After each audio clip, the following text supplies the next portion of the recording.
warahmatullahi wabarakatuh. Halo teman-teman semua. Perkenalkan, nama saya Putri Rahayu dengan NIM 24411040285 dari kelas Pendidikan Agama Islam 2B. Video ini saya buat sebagai bagian dari tugas akhir mata kuliah usul fikih. Semoga apa yang saya sampaikan bisa menambah wawasan bagi kita bersama tentang dasar-dasar penting dalam memahami hukum Islam. Baik, langsung saja. Yang pertama itu ada pengertian usul fikih dalam bahasa dan istilah. Jika ditinjau dari segi bahasa, kata usul itu berarti pondasi atau dasar, sedangkan fikih itu berarti pemahaman yang mendalam, khususnya dalam konteks hukum syariat. Sementara itu, jika ditinjau dari segi istilah, usul fikih adalah ilmu yang membahas metode dan kaidah dalam menggali hukum-hukum Islam dari sumber utama seperti Al-Quran dan Sunnah. Contohnya, saat para ulama menetapkan hukum sholat, mereka itu tidak hanya mengutip ayat dan hadis, tetapi juga mengaitkannya dengan kaidah-kaidah qiyas dan ijma agar hukum tersebut itu mudah dipahami dan diterapkan dengan tepat. Kemudian ada sejarah ringkas perkembangan usul fikih.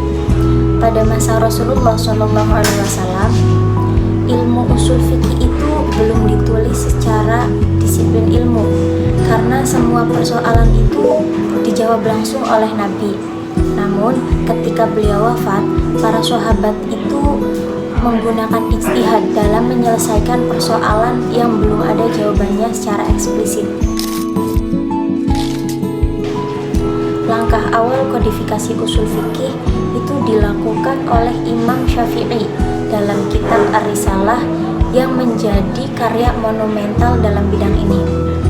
Seiring berjalannya waktu, para ulama lain seperti Imam Al-Ghazali, Imam Amidi itu ikut mengembangkan usul fikih secara lebih sistematis dan mendalam. Kemudian ada sumber-sumber hukum Islam. Yang pertama ada Al-Quran, ada As-Sunnah, ada Ijma, dan ada Qiyas. Yang pertama ada Al-Quran ya. Al-Quran itu sumber utama hukum Islam. Contohnya, perintah melakukan sholat, perintah menjalankan sholat itu dalam Quran surat Al-Baqarah ayat 42. Terus yang kedua ada As-Sunnah. As-Sunnah itu yang menjelaskan dan melengkapi isi Al-Quran. Contohnya, hadis Nabi yang menjelaskan gerakan dan bacaan dalam sholat. Kemudian ada Ijma. Ijma itu kesepakatan para ulama atas suatu hukum tertentu, seperti sholat 5 waktu. Sholat 5 waktu yang sudah ditetapkan sejak zaman dahulu. Kemudian ada Qiyas. Qiyas itu penerapan hukum baru melalui analogi terhadap kasus yang sudah ada dalilnya. Contoh, larangan narkoba dianalogikan dengan khamr karena keduanya itu sama-sama memabukkan dan merusak akal. Kemudian ada maslahah mursalah dan maqasid syariah. Maslahah mursalah itu merupakan kemaslahatan umum yang secara tidak langsung disebutkan dalam dalil, tapi tetap dijadikan pertimbangan ya oleh para ulama. Contohnya, larangan merokok di ruang publik. Itu kan demi menjaga kesehatan bersama. Kemudian maqasid syariah. Itu ada 5 tujuan pokok dari syariat Islam. Pertama itu ada menjaga agama. Kedua, menjaga jiwa. Yang ketiga, menjaga akal. Yang keempat, menjaga keturunan. Dan terakhir ada menjaga harta. Ya, kemudian ada contoh penerapannya. Yang pertama itu ada larangan minuman keras. Itu juga bertujuan untuk menjaga akal. Yang kedua ada kewajiban zakat. Itu juga termasuk membantu menerapkan kestabilan harta masyarakat ya. Ya, ada contoh penerapan usul fikih dalam kehidupan sehari-hari. Kasus pertama itu ada larangan merokok. Itu bisa didekatkan dengan pendekatan kias, karena merokok juga kan membahayakan kesehatan ya, layaknya homer yang memabukkan. Kemudian ada kasus yang kedua, ulama memperbolehkan pembayaran zakat menggunakan uang pada zaman sekarang dengan dasar maslahah mursalah demi memudahkan penerima manfaat. Ya, kemudian saya akan menampilkan video tentang maslahah mursalah dan maqasid syariah yang diterapkan dalam kehidupan kita sehari-hari.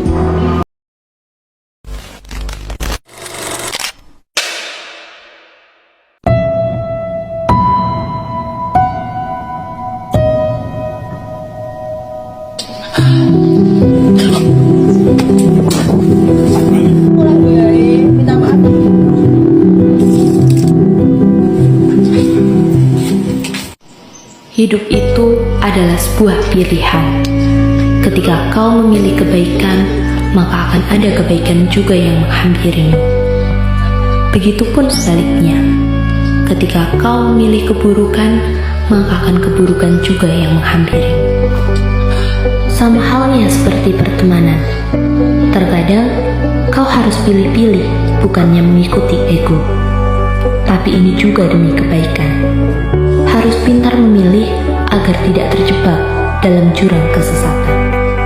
Terbujuk teman untuk sebatang perusak jantung dan bahkan untuk sebotol minuman perusak kehidupan.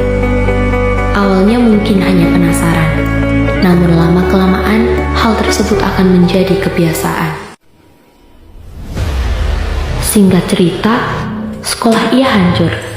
Ia seringkali stres karena banyaknya tugas yang menumpuk, masalah pertemanan, dan seringkali masalah keluarga. Dan pelariannya adalah minuman keras. Ia tahu bahwa itu hal yang buruk, tapi hal tersebut sudah menjadi kebiasaan. Ia bingung, ia ingin keluar dari jurang tersebut, namun entah kenapa, hanya minuman itulah yang membuatnya tenang. Siang itu, tanpa sadar, ia pulang dalam keadaan mabuk.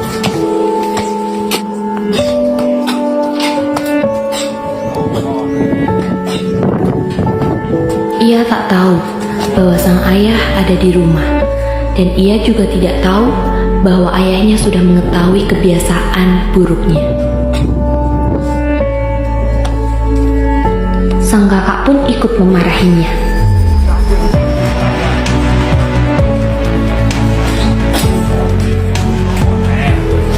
Kebiasaan minumnya sudah tidak terkontrol.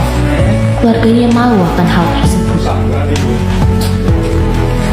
Sang ayah geram karena ia sudah mencoreng nama baik keluarga. Lalu, ia mengusirnya dari rumah. Ketika berjalan tanpa arah, ia bertemu dengan temannya dan mendapatkan nasihat. Ini pulang baik, minta maaf karo bapak ibumu. Aja bergaul karo orang bener maneh. Sholat, ngaji, tobat kono. Ia memikirkan perkataan temannya dan menyadarinya. Lalu ia kembali pulang untuk meminta maaf kepada keluarganya.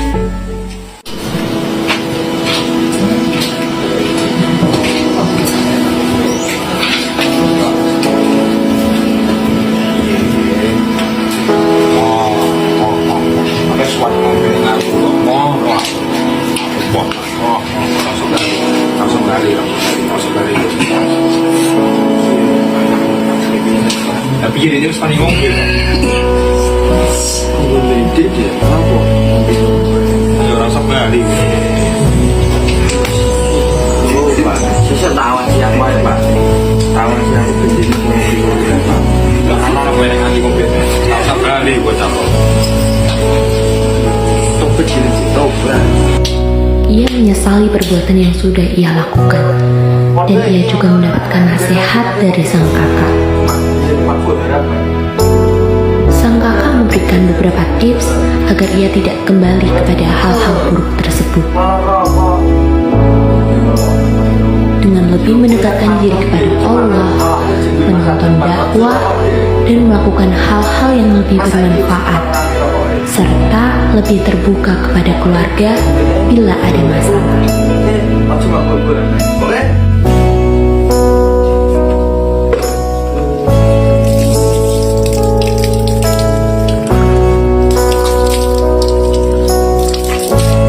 Ia mendekatkan diri kepada Allah dan menjauhi semua perbuatan-perbuatan di masa lalu yang sudah ia lakukan.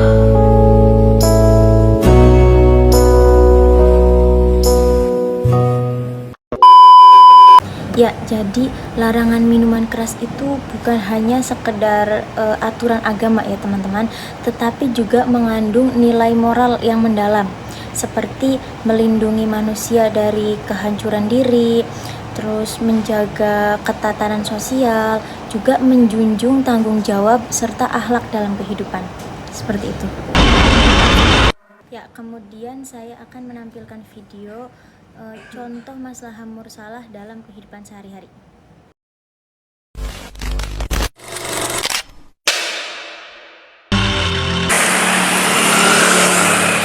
Jelang berakhirnya pelaksanaan operasi kepolisian Zebra Intan tahun 2024, jajaran Satlantas Polres Hulu Sungai Utara masih terus melakukan berbagai kegiatan dalam upaya menekan angka pelanggaran lalu lintas di wilayah setempat.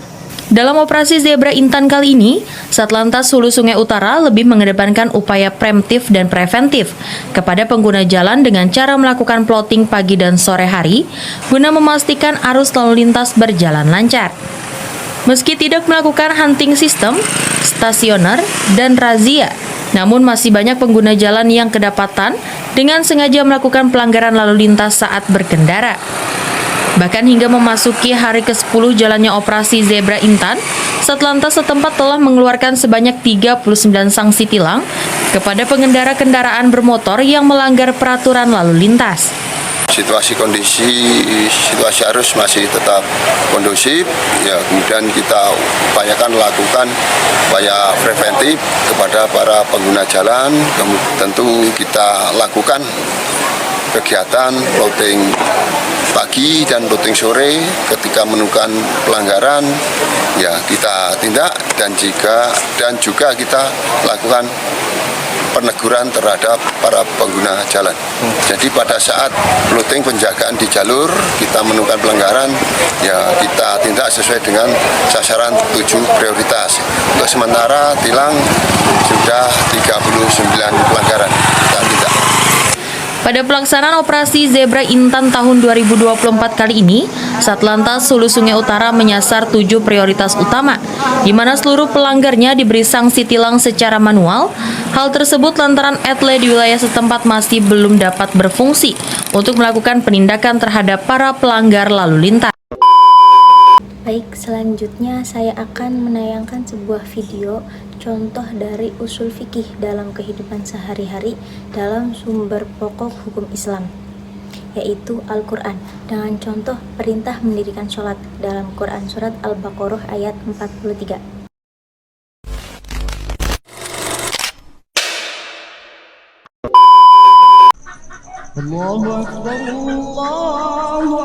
Aduh, gimana sih ini?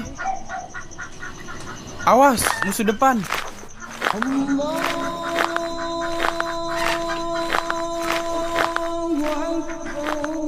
Woi, Uyo, mau kemana? Mantap.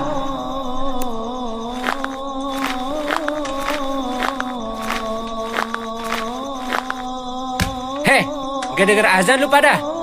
Telinga lu taruh di baskom? Iya, Om. Nongkrong mulu. Mau jadi apa lu pada? Dasar bocah. Buat apa salat berjamaah kalau akhlaknya kayak begitu? Ngerasa paling bener.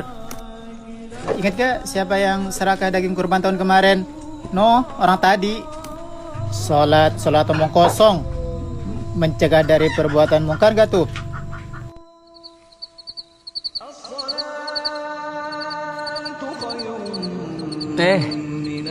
Yuk. Oh ya Tom. Saya mantar aja. Sholatnya nunggu suci dari dosa dulu. Tom. Mati.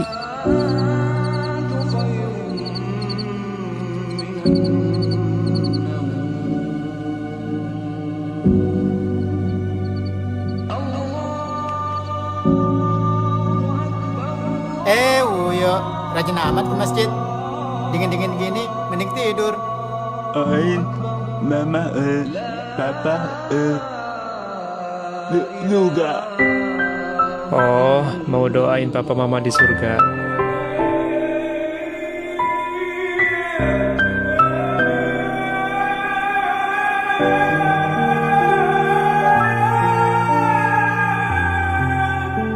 Sab'atun yuzilluhumullahu fi dhillihi yawma la dhilla illa dhilluhu. Ada 7 golongan yang dinaungi Allah di dalam naungannya pada hari di mana tidak ada naungan kecuali naungannya. Salah satu di antara 7 golongan tersebut adalah rajulun qalbuhu mu'allaqun fil masajid, yakni seseorang lelaki yang hatinya terpaut dengan masjid. Dalam hadis qudsi Allah Subhanahu wa taala berfirman, "Inna buyuti fil ardi al masajid." Sesungguhnya rumah-rumahku di bumi ialah masjid-masjid. Maka barang siapa yang memasuki masjid adalah tamu-tamu Allah Subhanahu wa taala.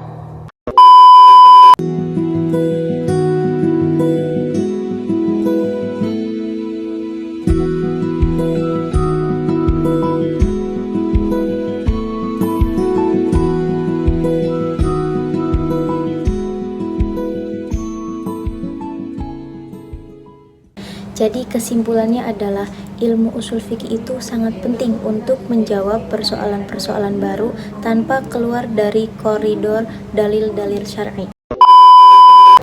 Demikianlah penjelasan yang bisa saya sampaikan mengenai usul fikih. Semoga bisa bermanfaat bagi kita semua. Kurang-kurangnya mohon maaf. Wassalamualaikum warahmatullahi wabarakatuh.